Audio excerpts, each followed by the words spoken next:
থাকে, যারা ভালো স্টুডেন্ট, যারা টপার বা যারা অন্যান্য আগায় থাকে, তাদের একটা জিনিস থাকে স্পেশালি, সেটা হলো তাদের পড়াশোনাটা গোছানো হয়। সো এখন আমরা কিভাবে পড়াশোনা গোছাবো সেটা বলার চেয়ে ইজি হলো যে যাদের পড়াশোনাটা গোছানো তাদের কি কি বৈশিষ্ট্য থাকে।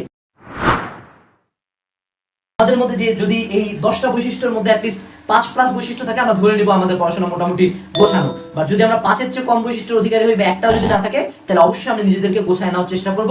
এবং তুমি যে কোনো স্টেজেই থাকো, তুমি এসএসসি 9 পাস করো, 10 পাস করো, ফার্স্ট ইয়ার থাকো, সেকেন্ড ইয়ার থাকো, এবার এইচএসসি দাও, তুমি সেকেন্ড টাইমে হও, আমরা যে কোনো সময় এই গোছায় নেওয়ার প্রসেসটা শুরু করতে পারি। আজকে এই বৈশিষ্ট্যগুলো জেনে নিই। বৈশিষ্ট্য নাম্বার 1, এক্সাক্ট বুকস। একজন অর্গানাইজ স্টুডেন্টের প্রথম ও প্রধান বৈশিষ্ট্য হলো তার বই সিলেকশন খুব ভালো। সে কখনো সব পাবলিকেশনের হাজার হাজার বই নিয়ে এখান থেকে একটু বললাম, ওখান থেকে একটু বললাম, এটা কোথা থেকে পড়বো, এটা কোথা থেকে পড়বো, সে এক্সাক্ট বই ফলো করে। সে তার এরকম ডিসঅর্গানাইজ অবস্থা না যে এটা কোথা থেকে পড়বো, ওইটা কোথা থেকে পড়বো, এটা জানে না। তার জন্য ফিক্স করা আছে যে ম্যাথ কেতাবুদ্দিন, কেমিস্ট্রি হাজারি স্যার, ফিজিক্স ইসাক স্যার, অথবা ফিজিক্স প্রামাণিক sir, math এসু Ahmed, guide জয়কলি, guide QnA, যা হয় হোক, যেটা হয় হোক, তার ফিক্স করা আছে। সে ওই ফিক্স বইয়ের বাইরে পড়ে না। এটা হলো প্রথম ও প্রধান বৈশিষ্ট্য। অনেকগুলা বই দেখা ভালো, বাট বই পড়া আর বই ফলো করা দুইটার মধ্যে বলি। তুমি অনেক বই পড়ো, হ্যাঁ, জ্ঞান আহরণ করো, এক্সট্রা ইনফো পাও, বাট তুমি ফলো করো সেই একটা বইকে।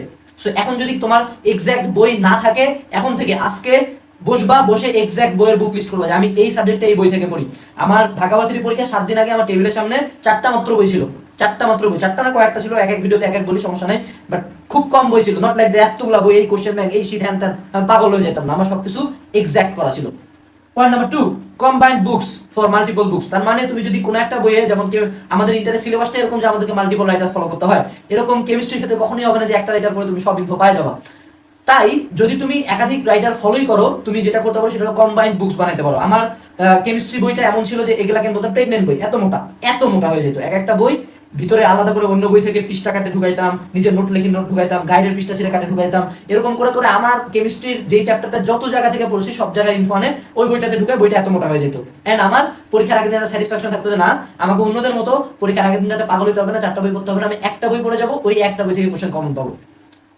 3 নাম্বার, ফিক্সড টিচার্স। আমি আমাদের কিছু স্টুডেন্ট বলি যে এই স্টুডেন্টগুলোর ফার্ম গেটে বা তুমি দেখবে এইচএসসিতে একই ছেলে ফিজিক্স এই স্যারের কাছে পড়ে, ওই স্যারের কাছে পড়ে, এই কোচিং এও যায়, ওই কোচিং এও যায়, বাসে তার 3-4টা স্ট্যান্ড নিচে না। আমাদের একটা মেয়ে ছিল, সে ম্যাথের টিচার নিছিল কয়টা, 8টা মনে হয় সম্ভবত, if I am not wrong, 8টা বা তারও কম, 5+ পড়তেছে এখন বিইউপিতে, নাম বলবো না।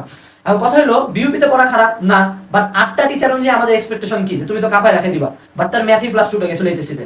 টুইস্ট। এই ঘটনাটা কেন হলো, তুমি যদি একাধিক টিচারের গাইডলাইন্সে থাকো, একেবারে মাত্রাতিরিক্ত টিচার, মাত্রাতিরিক্ত কোচিং এর সংস্পর্শে থাকো, এক, তুমি নিজেকে টাইম দিতে পারবে না, 2, বিভিন্ন টিচার তোমাকে বিভিন্ন নিয়মে পড়াবে, তুমি একটা কমন ফরম্যাটে আসবে না। সব টিচারদের একটা আলাদা করে প্ল্যান থাকে তোমাকে, যে এই ছেলেটাকে আমি এইভাবে গোছায় পড়াবো, ঠিক আছে? সো তোমার যদি ফিক্সড টিচার্স না থাকে, তুমি কখনো একটা নির্ধারিত প্ল্যানের আন্ডারে যাচ্ছ না, তুমি হ্যাপোজাটলি সব জায়গায় দৌড়াচ্ছ। ওই বসে স্যার একটা কথা বলতো, কামিং গোয়িং ডুইং নাথিং।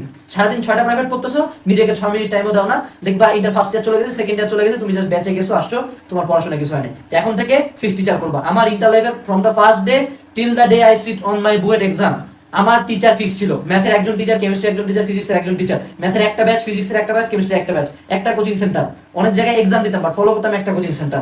আমার মেন্টর ছিল নির্ধারিত, ফিক্স। সো এখন থেকে এটা ফিক্স করে ফেলো যদি তোমার না থাকে। 4 নম্বর পয়েন্ট, ফিক্সড মেন্টর। এটা মাস্ট। তুমি ইঞ্জিনিয়ারিং কোচিং করবা, মেডিকেল কোচিং করবা, ভার্সিটি কোচিং করবা, তোমার মেন্টর থাকতে হবে। মেন্টর না থাকলে হবে না। কোনোদিন এমন কেউ হয় না যে কারো গাইডলাইন ছাড়া কেউ চান্স পায় গেছে। সে যতই বলুক কাউকে মানে না, সেও সিক্রেটলি কোনো না কোনো একজনের টিপস শুনছে, কোনো না কোনো একজনকে ফলো করছে। আর একজন মেন্টরের গাইডেন্স শুনলে তোমার যেটা সবচেয়ে বড় সুবিধা হবে সেটা হলো একটা কম্বাইন্ড প্ল্যানে চলবা। একটা কম্বাইন্ড প্ল্যানে চলাটা অনেক বেশি ইম্পর্টেন্ট। এক এক মেন্টরের গাইডলাইন্স এক এক রকম। কৌশিক ভাইয়া বলছিল লিঙ্কনের বই পড়তে, সাকিব ভাইয়া বললো পুরাতন হাজারি পড়তে। আমার মেন্টর ছিল সাকিব ভাই, সাকিব ভাইয়ের কথা শুনলাম। বাট যারা কৌশিক ভাইয়ের কথা শুনছে তারা কি ভুল করছে? না। তোমার মেন্টর তোমার জন্য যেটা উচিত, তোমার জন্য যেটা বেটার সেটা দিবে। কখনো একই সাথে 2-3টা মেন্টরকে ফলো করবা না। মেন্টর অনলাইন হতে পারে, অফলাইন হতে পারে, নিজের বড় ভাই হতে পারে, টিচার হতে পারে, বাপ মা হতে পারে, বাট একই সাথে 2-3 জনের টিপস ফলো করলে you will be doom. Trust me. Chance পায় না কারা? যারা একই সাথে 2-3 জায়গায় যায়, এটা বইয়ে পড়তেছে, ওইটাও দেখতেছি, এটাও দেখতেছি, ওইটা দেখতেছি। একজন মেন্টরকে ফলো করবা, একজনের গাইডেন্সে চলবা। আমাদের প্রত্যেকটা মেন্টরের কথা অনুযায়ী আমরা চান্স পাইতে পারবো ইজিলি। বাট আমাদের সমস্যা হলো আমরা একজন মেন্টরকে টোটালি ফলো করি না। মেন্টরের ব্যাপারটা এরকম যে সে আমাকে বলবে যে ওই আগুনে ঝাঁপ দিলে বইটা চান্স হবে, আমি ঝাঁপ দিয়ে দেবো, আমি জানি না কেন ঝাঁপ দেবো। এই লেভেলের বিশ্বাস নিয়ে একজন মেন্টরের পিছনে যাইতে হবে। কারণ যে মেন্টর, সে কিন্তু এমনি এমনি মেন্টর হয় না। আমাদের সাকিব ভাইয়ের কথা এমনি আমি এত শুনতাম না, তার কথা শুনে অনেকে চান্স পাইছে, সে অলরেডি নিজে ভালো করছে, এই জন্য শুনতাম। সেই মেন্টরের ব্যাপারটা ঠিক রাখবা, যাতে তোমার একজন মেন্টর থেকে 1000টা মেন্টর থাকে, দিন শেষে দেখবা তোমার পড়াশোনা আবার অগোছালো।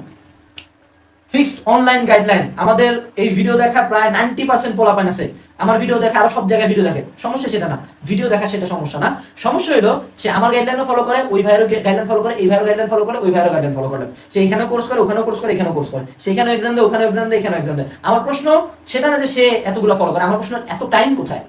তুমি যদি এতজনের ভিডিও দেখার টাইম পাচ্ছ, এতজনের গাইডলাইনে অনলাইনে শোনার টাইম পাচ্ছ, তুমি তাহলে নিজেই কখন করতেছো? অনলাইন প্রজাতি করে যতই বলি আর কোর্স চালু করে তুমি আমার মিম বানাও, আমার কথা হলো অনলাইন প্রজাতি কারা? তুমি একজন কাকে ফলো করো, তোমার আমাকে ফলো করতে হবে না, আমার চ্যানেল আনসাবস্ক্রাইব করে ব্লক মারা দাও, কোনো সমস্যা নেই, তুমি যে কোনো একজন ইউটিউবারকে ফলো করো, নট লাইক দ্যাট সবাইকে, যে কোনো একজন কাকে ফলো করো, that would be the best for you, not আমাকে, যে কোনো একজন কাকে। অনলাইন প্রজাতি কি করে?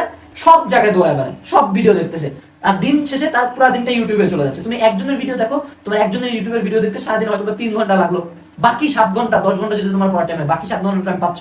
সো এই যুগের জন্য একজনের অনলাইন গাইডলাইন ফলো করো, নট সবার, যে কোনো একটা ফিক্স করো।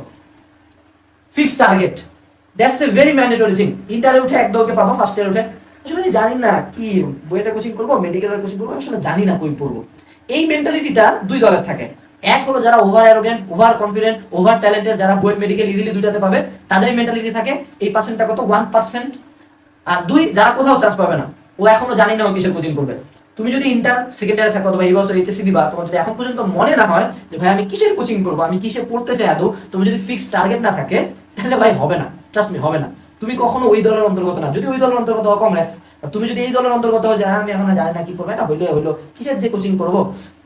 একই সাথে মেডিকেল বুয়েট ঢাকা ভার্সিটির প্রিপারেশন নেওয়ার ক্যাপাবিলিটি যদি এই ভিডিও 7000 জন দেখে, তার মধ্যে 50 জনের আছে, দ্যাটস দ্য পার্সেন্টেজ। তুমি যদি মনে হয় মনের মধ্যে স্লাইট কনফিডেন্সের অভাব থাকে যে না আমি ওই 50 জনের মধ্যে না, তাহলে এই কাজটা করিও না। আমাদের চ্যানেলে অনেক ভিডিও আছে যেটা দেখে তুমি, বা আমার কেন অনেক চ্যানেলে অনেক ভিডিও আছে, অথবা বাপ মায়ের সাথে কনসাল্ট করো, অথবা নিজের মেন্টরের সাথে কনসাল্ট করে দেখো যে তুমি কিসের কোচিং করবা, কি তোমার মেইন টার্গেট, সেটা ফাইন্ড আউট করো। টার্গেট আমরা এম ইন লাইফ করছি না, a person without an aim in life is like a boat without a radar, he can never reach his goal, is like a bird without wings, এরকম বহুত কিছু করছো না, এটা কিন্তু অরিজিনাল। অ্যাডমিশন বলো, এইচএসসি লেভেল বলো, এসএসসি লেভেল বলো, গোল ফিক্স করো, যে কোনো একটা টার্গেট করো, ওটাতে নিজের জানটা লাগা দাও। এক্সাক্ট রিভিশন প্ল্যান, ওফ মাই গড, এইটা মাস্ট। আমার কিছু ফ্রেন্ড, যেমন তোমাদের জিহাদ ভাইয়া অনেকগুলো রাইটার ফলো করতো, পরীক্ষার আগে রাতে জিহাদ ভাইয়া পাগল হয়ে প্যানিক করতো, হ্যাঁ কি পড়বো, এটা পড়বো, ওইটা পড়বো, এত পড়া শেষ হয় না। ওই ইন্টারভিউতে একটা প্রবলেম বা এসএসসি তে একটা প্রবলেম ফেস করবা যে আমার কালকে সকালে পরীক্ষা, বাট আমি সব রিভিশন দিতে পারিনি। এই প্রবলেমটা অনেকের হয়। কেন হয়? কেন তুমি সব রিভিশন দিতে পারো না? কেন তোমাদের ক্লাসের ফার্স্ট বয় খুব চিল মুডে সব পড়াটা চলে যায়? ও কি অমানুষ? ওর কি ব্রেন আলাদা? ওর কি দুইটা ব্রেন? ওর কি দুইটা চোখ? কিছু না, ওর যেটা আছে সেটা হলো এক্সাক্ট রিভিশন প্ল্যান। ও যখন কোনো একটা টপিক পড়ে, সেখানের মধ্যে হার্ড টপিক যেটা ওর মনে থাকতেছে না। এখন তোমার মনে না থাকা আর আমার মনে থাকার মধ্যে ডিফারেন্ট আছে।